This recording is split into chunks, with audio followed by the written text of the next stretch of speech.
Hi hello नमस्कार. तर स्वागत आहे तुमचं माझ्या नवीन एका ब्लॉगमध्ये.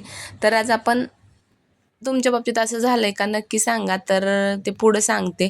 तर बघा आता एवढे भांडे वगैरे घासून झाले आज, तर नक्कीच कंटाळा आला होता. दुपारी सर्व जेवण बनवलं होतं, वरण भात भाजी चपाती खीर.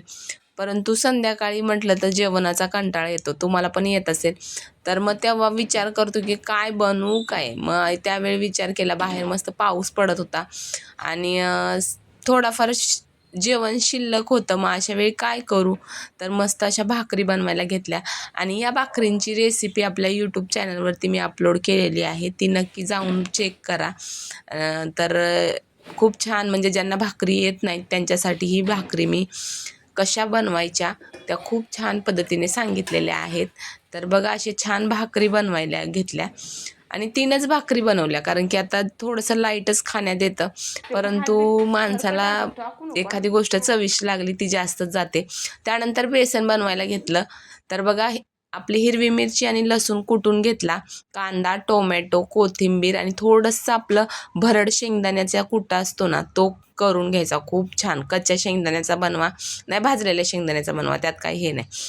त्यानंतर बेसन म्हटलं तर थोडंसं तेल जास्त वापरा जर चव पाहिजे असेल तर.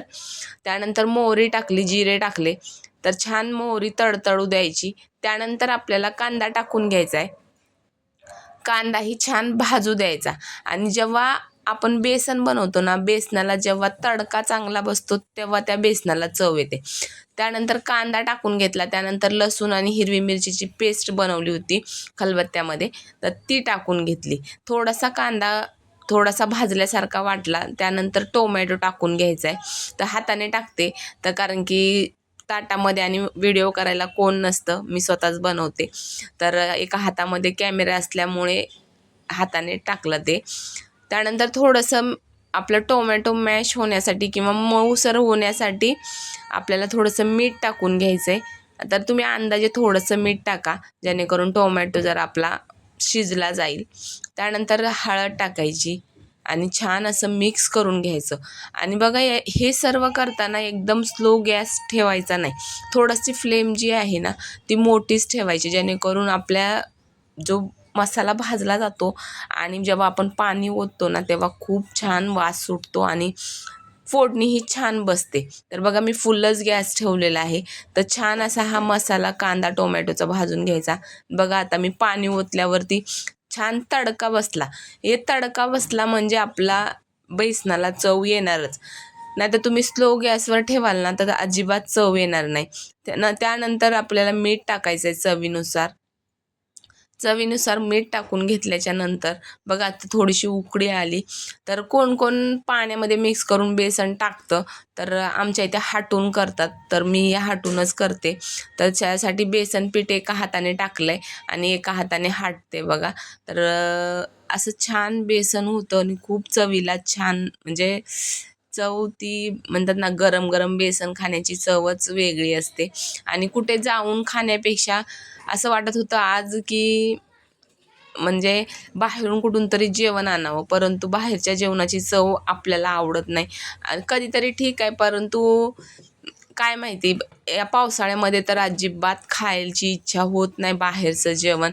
तर कोणाकोणाचं असं होतं आणि माझ्या तर बाबतीत असं होतं की म्हणजे बाहेरचं पावसाळ्यामध्ये खायला जात नाही. हां, दुसरा सीझन ऋतू असेल तर ठीक आहे, परंतु कंटिन्युअस पाऊस चालू आहे आणि त्यामध्ये त्या चिकचिकीमध्ये बाहेरचं खाणं नको वाटतं.